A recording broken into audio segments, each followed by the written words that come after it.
창세기 49장 8절부터 12절입니다. 유다야, 너는 내 형제의 찬송이 될지라. 내 손이 내 원수의 목을 잡을 것이요 내 아버지의 아들들이 내 앞에 절하리로다.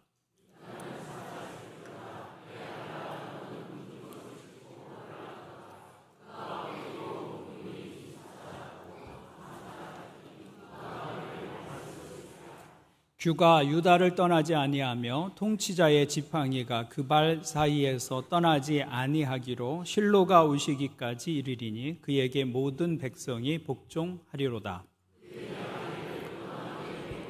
그 암나귀 새끼를 아름다운 포도나무에 맬 것이며 또 그 옷을 포도주에 빨 그의 복장을 포도즙에 빨리로다. 같이 읽습니다.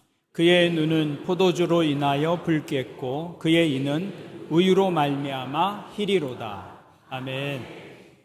우리 옆에 분들과 다시 한번 인사하겠습니다. 하늘 복 많이 누리십시오.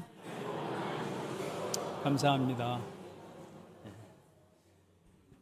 창세기의 이제 마지막 부분을 우리가 함께 살펴보고 있습니다. 9월 마지막 주일에 창세기 설교는 끝나고 오후에 창세기를 본문으로 한 성경 퀴즈 대회가 있겠습니다. 여러분들이 9월 한 달 동안 창세기를 리뷰하면서 또 정리해보는 시간들이 되었으면 좋겠습니다. 야곱은 임종 직전에 자신의 아들들을 불러놓고 마지막 유언을 남깁니다. 그 12아들들 가운데 가장 큰 축복을 받은 아들들은 유다와 요셉입니다. 오늘 말씀은 유다가 받은 축복을 기록하고 있습니다. 유다는 넷째 아들입니다. 그런데 이 축복 속에서 유다는 장자가 됩니다. 그리고 형제 중에 으뜸이 되는 복을 얻게 됩니다. 4절을 보시면 내 아버지의 아들들이 내 앞에 절하리로다. 그렇게 말씀하고 있죠. 장자가 되고 으뜸이 될 것이라는 축복입니다. 그리고 유다 가문은 가나안 땅에서 아주 큰 영토를 분배받습니다. 그 가문을 통해서 다윗 왕이 태어나고 그 가문을 통해서 예수 그리스도께서 오시게 되죠. 그래서 10절의 말씀을 보면 규가 유다를 떠나지 아니하며 통치자의 지팡이가 그 발 사이에서 떠나지 아니할 것이라. 왕의 가문이 된다는 겁니다. 그뿐만 아니라 야곱은 유다 지파에게 풍성한 삶의 축복을 더해 주었습니다. 그래서 11절 말씀을 보시면 그의 나귀를 포도나무에 매며 그의 암나귀 새끼를 아름다운 포도나무에 맬 것이며 또 그 옷을 포도주에 빨며 그의 복장을 포도즙에 빨리로다. 나무를 포도나무에 맨다는 것은 포도나무가 그렇게 흔하게 될 것이다, 그런 이야기입니다. 나귀와 같은 초식동물을 포도나무 같은 과실수에 묶어놓지는 않습니다. 포도나무에 메어놓으면 포도 열매를 따먹을 수도 있고 잎을 따먹을 수도 있죠. 그러면 그것이 고스란히 피해로 이어지게 됩니다. 그런데 유다 지파에게는 나귀를 포도나무에 매도 개의치 않을 정도로 유다는 풍성한 삶을 살게 될 것이다 라는 말씀입니다. 얼마나 그 포도가 흔한지 사람들이 물 대신 포도주에 옷을 빨 것이다, 이렇게 기록하고 있어요. 우리는 포도주에 익숙한 문화가 아니기 때문에 느낌이 별로 없죠. 이 말을 우리 말로 표현하면 돈방석에 앉게 될 것이다, 그런 얘기입니다. 돈이 얼마나 흔하면 방석을 돈으로 만들겠어요. 그 얘기가 포도주로 너희 옷을 빨 것이다, 그 얘기입니다. 유다는 모든 아들들 중에 가장 풍성한 물질의 축복을 받게 됩니다. 오늘 예배하는 여러분들에게도 이 축복이 있기를 축원합니다. 아멘. 그런데 우리가 생각해 볼 것은 유다가 그런 복을 받을 만큼 훌륭한 아들인가라는 것입니다. 그가 다른 형제들보다 더 큰 복을 누릴 만큼 그의 삶이 탁월한가라는 것이죠. 그런데 그렇지가 않습니다. 놀랍게도 유다의 삶에서 우리는 그런 탁월함을 볼 수 없습니다. 오히려 그는 이기적이고 자기중심적인 사람이었습니다. 유다는 동생 요셉을 애굽에 팔아 넘기는 일을 주도적으로 행한 사람입니다. 그 10명의 형제들 중에도 주도적으로 행한 사람이에요. 아버지 야곱의 심부름을 받아서 11번째 아들 요셉이 형들을 만나러 가죠. 형들이 양을 치는 곳에 오게 되었는데 형들이 멀리서 요셉을 보고 그를 죽일 계획을 짭니다. 그런데 맏형 루벤이 우리가 그래도 혈육인데 어떻게 동생에게 그렇게 잔인한 일을 할 수 있느냐. 그래서 그 동생의 생명만은 살려주자. 마른 우물에 그 요셉을 던져 넣죠. 루벤의 의도는 나중에 몰래, 형제들 몰래 그 요셉을 풀어주려는 그런 마음의 계획을 가지고 있었습니다. 근데 루벤이 잠시 자리를 비운 사이에 유다가 나서서 요셉을 애굽의 노예상에 팔아버리자고 제안합니다. 이렇게 해서 유다는 자기 동생을 어둠과 절망 속에 밀어 넣은 사람이에요. 그 사람이 유다입니다.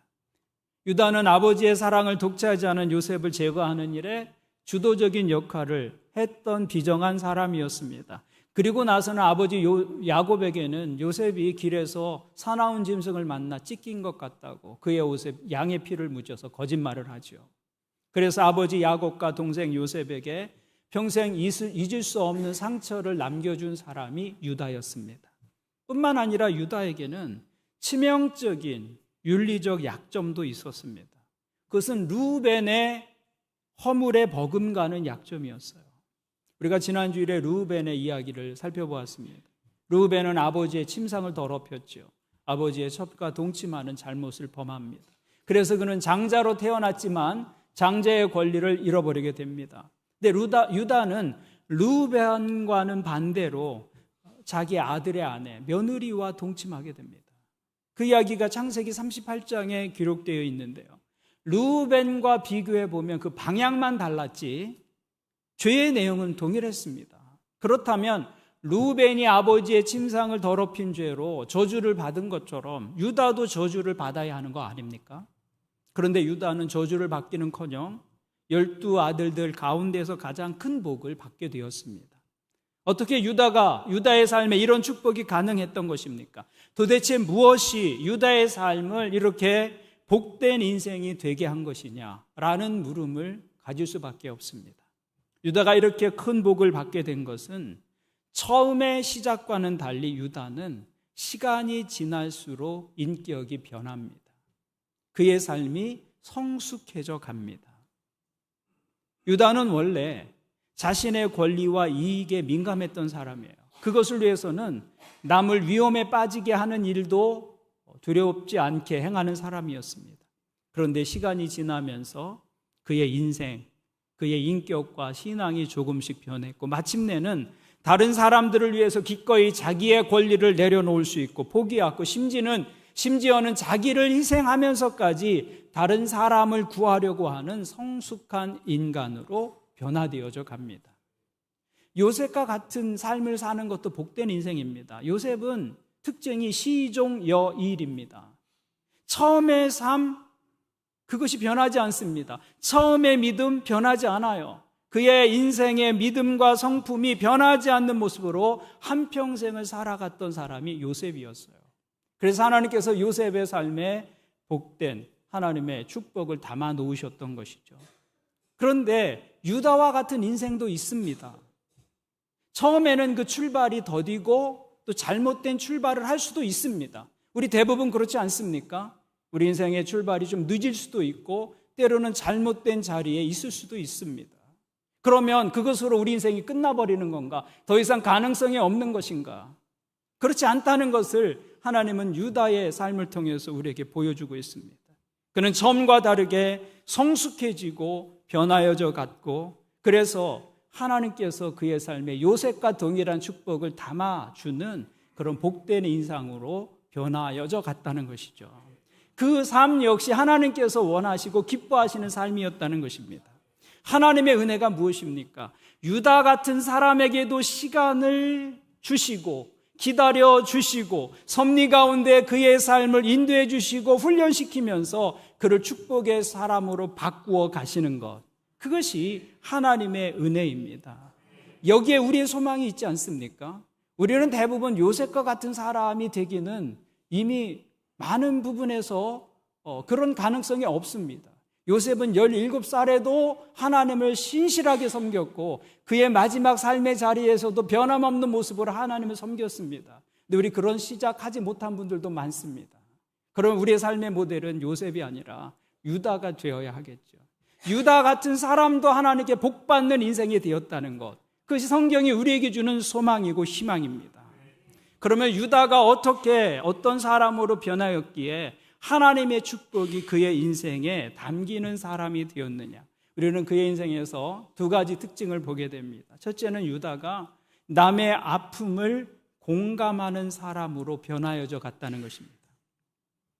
요셉이 애굽의 총리로 있을 때 온 애굽과 가나안 땅에 큰 흉년이 듭니다. 야곱은 아들들을 애굽에 보내서 우리가 먹을 양식을 좀 사오라고 말하죠. 그래서 요셉이 애굽의 종으로 팔려간 지 20여 년 만에 형제들을 애굽의 왕궁에서 제외합니다. 형제들은 그 애굽의 총리가 자기 동생 요셉인 줄은 꿈에도 모릅니다. 그런데 요셉은 한눈에 형제들을 알아보지요. 요셉은 그 형들을 시험해보고 싶었습니다. 그래서 막내 동생 베냐민의 곡식 자루에 요셉이 즐겨 사용하는 은잔을 담아놓습니다. 몰래. 그리고 형제들이 고향을 향해 출발했을 때 군대를 보내서 은잔을 훔쳐갔다는 이유로 그 형제들을 다 사로잡아 옵니다. 이제 이 야곱의 아들들은 도둑의 누명을 쓰고 요셉 앞에 끌려오게 되죠. 자루를 하나씩 푸는데 마지막 막내 베냐민의 곡식 자루에서 그 잃어버렸다는 은잔이 나오게 됩니다. 그래서 베냐민은 은잔을 훔친 도둑으로 지목이 되죠. 요셉은 도둑으로 몰린 베냐민을 그 죄로 애굽의 종이 되게 하고 너희 형제들은 양식을 가지고 너희 고국으로 돌아가라고 말합니다. 그런데 그 베냐민을 구출하기 위해서 나선 사람이 바로 유다였습니다. 유다는 한때 요셉을 죽음의 골짜기로 내밀었던 사람이었습니다. 그런데 이제는 요셉의 한 형제인 베냐민과 요셉은 라헬의 아들들입니다. 그 요셉의 한 형제인 베냐민을 구출하려고 최선의 노력을 다하는 모습을 유다에게서 보게 됩니다. 요셉 앞에서 유다가 하는 말을 보면 지금까지 유다가 살아왔던 삶의 모습과는 전혀 다른 모습을 보게 됩니다. 요셉 앞에서 호소하는 유다의 이야기가 창세기 44장에 기록되어 있습니다. 이렇게 말합니다. 아버지의 생명과 아이의 생명이 서로 하나로 묶여 있거늘 이제 내가 주의 종 우리 아버지에게 돌아갈 때에 아이가 우리와 함께 가지 아니하면 아버지가 아이의 없음을 보고 죽으리니 이같이 되면 종들이 주의 종 우리 아버지가 흰머리로 슬퍼하며 스올로 내려가게 함이니이다. 주의 종이 내 아버지에게 이 아이를 담보하기를 내가 이를 아버지께로 데리고 돌아오지 아니하면 영영이 아버지께 죄짐을 지리이다 하였사오니 이제 주의 종으로 이 아이를 대신하여 머물러 있어 내 주의 종이 되게 하시고 그 아이는 그의 형제들과 함께 올려 보내소서. 그 아이가 나와 함께 가지 아니하면 내가 어찌 내 아버지에게로 올라갈 수 있으리이까 두렵건대 제 해가 내 아버지에게 미침을 보리이다. 이 유다의 호소 속에는 유독 아버지라는 단어가 반복해서 나오고 있습니다. 이것은 유다가 이 일로 베냐민을 잃게 될 아버지의 아픔을 공감하고 있다는 증거입니다. 아버지의 마음을 아는 아들이 된 것이죠. 공감이 무엇입니까? 다른 사람의 아픔을 나의 아픔으로 읽어낼 수 있는 능력이 공감의 능력이에요. 저 사람의 아픔이 나와 상관이 없는 것이 아니라 그 아픔을 내 아픔으로 읽어낼 수 있는 능력. 그런데 유다는 아버지의 아픔을 깊이 공감하는 아들이 되었다는 것이죠. 유다는 20여 년 전에는 요셉을 애굽에 팔 때 이기적이고 자기 중심적인 유다였습니다. 그런데 20여 년 만에 보는 유다는 그때의 유다가 아니었다는 것이죠. 유다가 아버지의 마음을 공감하는 사람이 되었다는 것은 그가 이기적인 삶의 모습을 벗었다는 것을 이야기합니다. 이기적인 사람은 다른 사람의 아픔에 잘 공감하지 못합니다. 큰 내 일이 아니고 내가 신경 쓸 일이 아닌 것이죠. 자기 중심적인 사람의 눈에는 남의 아픔이나 어려움이 눈에 들어오지 않습니다. 그런데 유다는 그런 이기주의와 자기 중심적인 삶을 벗어나서 남을 공감하는 인생을 살고 있다는 것입니다. 하나님께서 유다에게 복을 주신 이유는 유다의 허물과 단점과 잘못이 있음에도 불구하고 유다에게 복을 주신 이유는 그가 공감하는 사람이 되었기 때문입니다. 그리고 이 공감하는 마음이 바로 하나님 아버지의 마음이기 때문입니다. 예수 그리스도의 십자가는 하나님의 공감하는 마음의 증거입니다. 하나님께서 이 땅에 인간의 몸으로 내려오신 이유가 무엇입니까? 인간의 고통과 절망을 공감하셨기 때문입니다. 인간의 아픔을 하나님 자신의 아픔으로 느끼셨기 때문에 하나님은 인간으로 내려오신 것이죠. 그래서 히브리서 기자는 이렇게 말씀합니다.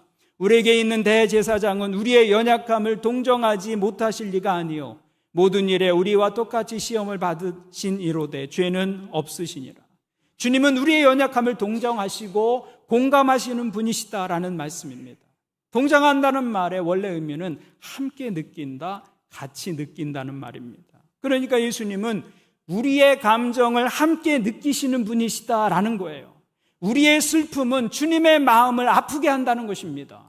여러분, 그래서 우리가 하나님 앞에 담대히 나갈 수 있는 것입니다. 하나님은 우리의 아픔을 곧 당신의 아픔처럼 느끼시는 분이시다. 그래서 우리가 슬퍼할 때 하나님이 함께 슬퍼하시고 우리가 아파할 때 하나님은 함께 아파하시는 분이십니다. 그래서 우리가 그 하나님께 도움을 구할 수 있는 것이죠. 주님은 우리의 좌절을 아십니다. 우리의 분노도 아시고 우리의 속상함도 아십니다. 우리의 고통과 눈물을 보시고 그것을 아시는 분이세요. 우리가 인생을 살아가면서 답답해하는 그것 아시고 우리의 억울함도 아시고 우리의 부끄러움도 아시는 분이시다. 예수 그리스도의 십자가는 우리의 그 모든 아픔과 상처를 짊어지신 예수 그리스도의 공감하심의 증거다라는 것이죠. 십자가는 하나님의 공감하는 마음입니다. 인간들의 고통과 절망과 아픔을 하나님 자신의 고통과 절망과 아픔으로 느끼신 자리가 십자가라는 것입니다. 그래서 하나님의 마음은 공감하는 사람들을 향합니다. 누군가 다른 사람의 아픔을 가슴에 안고 하나님 앞에서 기도하는 사람들을 향해서 하나님의 마음이 향하게 되는 것이죠.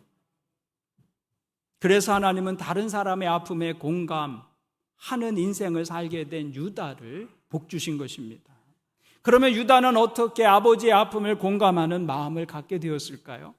아들을 잃는 아버지의 마음을 유다가 어떻게 알 수 있었을까요? 그것은 유다 자신이 아들을 잃어보았기 때문입니다. 창세기 38장을 보면 유다의 세 아들들 중에 첫째와 둘째가 죽는 사건이 기록되어 있어요. 엘과 오난이 아버지보다 먼저 세상을 떠납니다. 유다는 자기 아들들을 잃고 나서야 요셉을 잃은 아버지 야곱의 마음을 비로소 알게 됩니다. 유다는 요셉을 애굽의 종으로 팔아버리고 아버지 야곱에게는 요셉이 사나운 짐승에 찢겼다고 거짓말하죠. 유다는 그때 아버지의 마음을 다 알지 못했습니다. 아버지의 마음을 조금도 헤아려보지는 못하는 아들이었어요. 그런데 유다는 자신이 직접 아들들을 잃는 그 아픔을 경험하고 나서는 아버지의 마음을 비로소 진정으로 이해할 수 있게 됩니다. 그는 자신이 당한 아픔과 고난과 슬픔을 통해서 다른 사람이 가진 아픔과 고난과 슬픔을 볼 수 있게 된 것이죠. 그리고 이것이 때때로 하나님께서 우리에게 고난을 주시는 이유가 된다는 것입니다. 주님께서 우리에게 고난을 허락하시는 이유는 바로 동일한 고난을 받고 있는 다른 사람들을 위한 위로자로 우리를 부르시기 위해서 때때로 우리 인생에 고난을 허락하신다는 것입니다. 그러므로 고난이나 상처는 사실은 하나님의 특별한 부르심이고 하나님의 소명이라고 말할 수 있습니다. 여러분 인생의 상처는 또 다른 은사라고 부를 수 있는 것입니다. 다른 사람에게는 없는 내 인생의 상처와 고난이 있다면 사실은 그것이 하나님께서 사용하시는 또 다른 은사가 됩니다. 왜냐하면 그 상처를 경험한 사람이 동일한 상처를 만난 사람들을 진심으로 위로하고 격려할 수 있기 때문입니다. 저는 아이를 쉽게 가졌습니다. 셋이나 낳았습니다.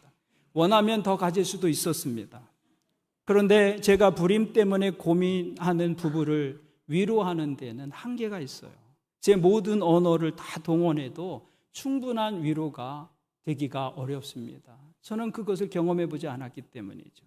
저는 비교적 큰 병을 알아본 적이 없습니다. 그래서 큰 병을 앓을 분을 위로해 드리려고 많은 단어들을 동원하지만 마음과 마음이 잘 연결되지 않는 답답함을 제가 경험합니다. 근데 제 아내는 암 수술을 받고 지금은 완치된 상태입니다.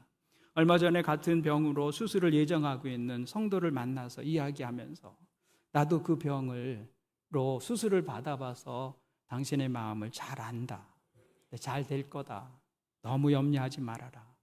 그 얘기를 하는데 금세 공감이 일어나고 위로가 전달되는 것을 제가 경험할 수 있었습니다. 같은 경험을 가진 사람의 위로는 가슴에서 가슴으로 전달되는 위로가 될 수 있는 것이죠. 그렇기 때문에 상처를 가진 사람은 상처가 없는 사람이 할 수 있는 일이 있다 그 말이에요. 그런 의미에서 인생의 고난은 또 다른 소명이며 제3의 은사, 상처는 제3의 은사다라고 말할 수 있는 것입니다. 우리 가운데 삶이 유단히 힘들고 고달프고 상처가 많은 분들이 있습니다. 남들은 당하지 않는 고난을 연거푸 당하는 그런 분들도 있습니다. 볼 때 너무 안타깝고 그리고 마음이 무겁지만, 그러나 믿음의 시각으로 그것을 지나서 보면 그 고난에 대한 경험, 그 상처를 넘어온 그 경험들이 우리의 영적 자원이 될 수 있다는 것입니다. 누군가에게 그것을 가지고 도울 수 있는 영적 자원이 되는 것이죠. 고난을 경험한 사람들만이 감당할 수 있는 일이 있기 때문입니다. 그래서 고린도후서 1장을 보시면 성경은 이렇게 말씀합니다. 찬송하리로다. 그는 우리 주 예수 그리스도의 하나님이시요 자비의 아버지시요 모든 위로의 하나님이시며 우리의 모든 환난 중에서 우리를 위로하사 우리로 하여금 하나님께 받는 위로로서 모든 환난 중에 있는 자들을 능히 위로하게 하시는 이시로다. 성경의 말씀이 무엇입니까? 하나님의 위로는 우리가 당하는 환난보다 크다는 것입니다. 그래서 그 위로로 인해서 환난을 넘어설 수 있게 되는 것이죠. 그러나 그것이 끝이 아닙니다. 하나님의 위로를 경험한 사람들이 할 수 있는 일이 있다는 것입니다. 그것은 우리가 하나님께로부터 받은 그 위로로서 환난 중에 있는 다른 사람들을 능히 위로할 수 있게 되는 것이죠. 그것이 고난이 가져다주는 유익 가운데 하나입니다. 그 고난을 통해서 다른 사람들의 아픔에 공감하고 마음과 마음을 다해서 위로할 수 있는 사람이 되는 것이죠. 그래서 유다는 그 고난을 통해서 성숙해집니다. 그게 중요한 것이죠. 고난을 통과했는데도 성숙해지지 않는 사람들이 있어요. 인생에서 중요한 영적 자원인데 낭비하고 있는 것입니다. 그 고난을 통해서 삶은 깊어지고 성숙해질 필요가 있는 것이죠. 그 고난을 통해서 다른 사람이 가진 아픔을 볼 수 있는 사람으로 유다는 변합니다. 그 고난을 통해서 공감하고 위로할 수 있는 사람이 된 것입니다. 그래서 여러분, 영성의 중요한 부분 가운데 하나는 공감입니다. 공감하지 않는 사람은 영성이 깊은 사람이 아니에요. 믿음이 좋은 사람이 아닙니다. 왜냐하면 공감하는 마음은 하늘 아버지의 마음이기 때문입니다. 그 마음을 품고 살아가는 게 믿음의 삶이잖아요. 저는 예배하는 여러분들 모두 이 공감의 영성을 가진 분들이 될 수 있기를 바랍니다. 차가운 마음을 가진 분들이 되지 마십시오. 우리의 마음이 따뜻해질 수 있기를 바랍니다. 그래야 교회가 따뜻한 교회가 됩니다. 공감하는 마음이 있을 때 새로운 사람이 들어올 수 있는 공간, 여지가 생겨나는 거예요. 근데 어떤 교회는 새로운 사람이 비집고 들어오기에 틈이 없다고 말하는 교회가 있어요. 공감의 능력이 부족하기 때문입니다. 저는 여러분들이 공감하는 마음을 가진 분들이 되기를 바랍니다. 우리 교회의 모든 모임과 목장이 이 공감의 영성을 가지고 교제하는 모임 될 수 있기를 주님의 이름으로 부탁을 드립니다. 유다는 그 고난을 통해서 공감하는 사람이 되었을 뿐만 아니라 한 걸음 더 나아가서 희생을 감수하는 사람이 됩니다. 33절을 보십시오. 이제 주의 종으로 그 아이를 대신하여 머물러 있어 내 주의 종이 되게 하시고 그 아이는 그의 형제들과 함께 올려 보내소서. 유다가 무엇을 자청하고 나선 거예요? 내가 베냐민 대신 노예가 되겠습니다. 그것을 자청하고 나선 것입니다. 그 아이를 내가 노예로 남을 테니까 그 아이만은 아버지에게 올려 보내소서. 요셉을 노예로 파는 일에 앞장섰던 유다가 놀랍게도 자신을 희생시켜서 형제를 구하는 사람이 되고 있습니다. 유다는 성경에서 최초로 자기 생명을 담보한 사람이에요. 유다는 성경에서 처음으로 자기 생명을 다른 사람을 위해서 내어놓은 사람이 되었습니다. 우리 이 다른 사람을 위해서, 다른 사람의 생명을 위해서 자기의 생명을 담보하는 그 유다의 모습 속에서 예수 그리스도의 모습을 보는 것이죠. 십자가의 희생의 본질이 그것 아닙니까? 나의 목숨으로 다른 사람의 목숨을 대신하는 것. 그래서 유다는 구약에서 십자가의 원리가 무엇인지를 보여준 처음 사람입니다. 십자가는 죄 때문에 우리가 죽어야 하는데 예수님께서 우리 대신 돌아가신 곳입니다. 골고다 언덕은 죄와 사망의 노예가 되었던 우리의 인생들을 풀어주시고 대신 예수님께서 그 죄와 사망의 멍에를 뒤집어 쓰신 희생의 자리가 골고다 언덕이었습니다. 오늘 우리가 죄의 결박으로부터 자유로운 인생이 되고 하나님의 자녀가 될 수 있었던 것은 예수 그리스도께서 희생의 피를 흘려주셨기 때문입니다. 성경은 예수 그리스도께서 이 땅에 오신 목적을 이렇게 말씀합니다. 인자가 온 것은 섬김을 받으려 함이 아니라 도리어 섬기려 하고 자기 목숨을 많은 사람의 대속물로 주려 함이니라. 예수님께서 우리 대신 희생의 제물이 되신 것이죠. 그래서 유다의 희생으로 베냐민이 다시 아버지의 집으로 돌아갈 수 있었던 것처럼 우리도 예수 그리스도의 희생으로 인해 하나님을 아버지라고 부를 수 있게 되었고 하늘 아버지의 집으로 돌아갈 수 있게 된 것입니다. 구약의 유다와 예수 그리스도는 이렇게 희생하는 삶을 통해서 서로 맞닿고 있는 것이죠.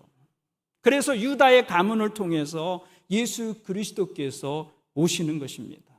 유다의 그 대속, 다른 사람의 생명을 대신하는 그 희생은 곧 예수 그리스도의 대속을 의미하는 그림자 같은 사건이기 때문입니다. 십자가의 그림자 같은 사건이 유다의 사건인 것이죠.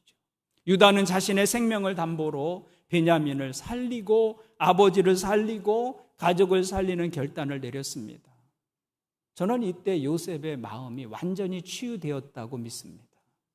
요셉은 형들을 시험해 보기를 원했어요. 형들이 그때 형들인가 아니면 달라졌는가.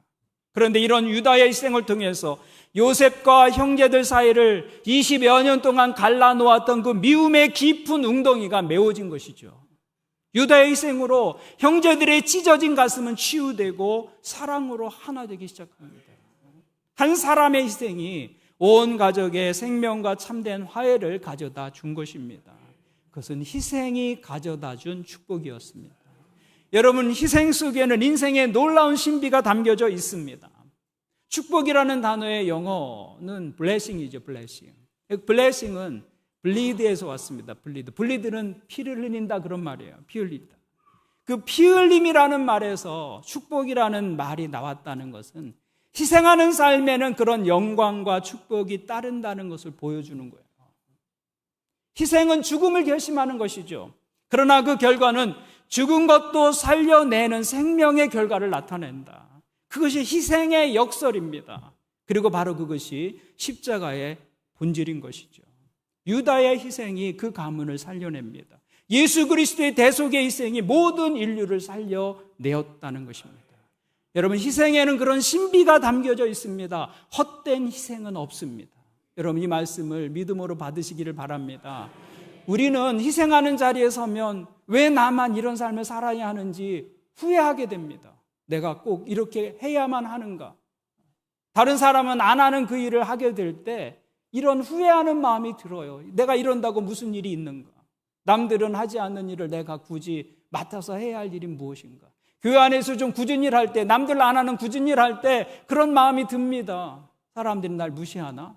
나만 왜 이런 일을 하나? 그렇지 않습니다. 그 희생은 헛된 희생이 되지 않습니다. 하나님은 공감하고 희생하는 사람들의 삶을 통해서 하나님의 일들을 이루어 가십니다. 그 속에 진정한 화해가 있고 용서가 있고 참된 일치가 일어나도록 그 희생을 통해서 일하신다는 것이죠. 그래서 유다가 처음에는 이기적이고 자기 중심적인 사람으로 삶을 시작했지만 인생이 시간이 흐른 후에는 하나님의 복을 누리게 된 인생으로 변화하게 된 것이죠. 우리가 요셉처럼 사는 것도 중요합니다.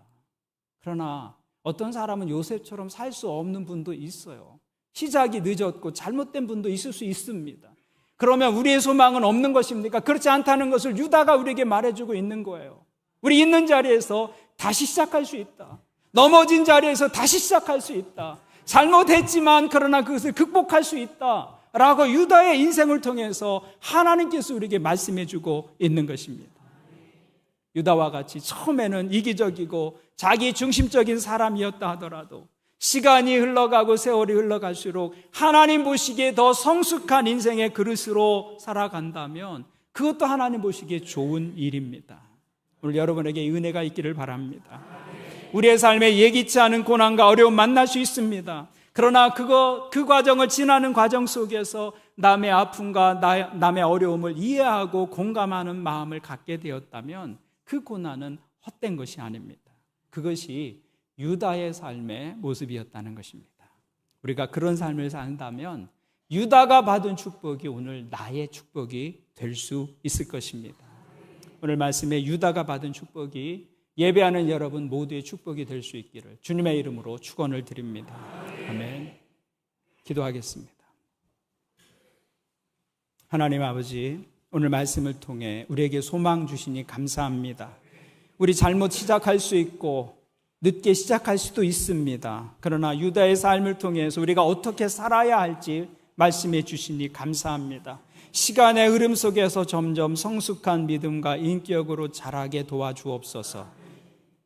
유다의 인생이 하나님께서 주시는 그 복에 합당한 인생이 될 수 있도록 오랜 시간 기다려주시고 하나님의 손길로 그를 빚으시고 새롭게 하신 그 하나님의 일하심이 오늘 우리의 삶에도 있게 하여 주옵소서. 삶을 살아가면서 다른 사람의 아픔을 공감하고 함께 느끼며 하나님의 마음을 가진 사람들로 살아가게 도와주옵소서.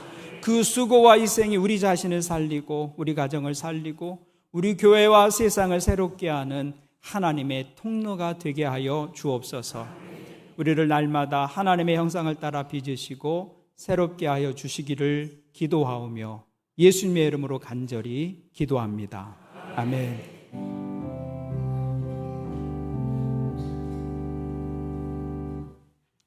이 자리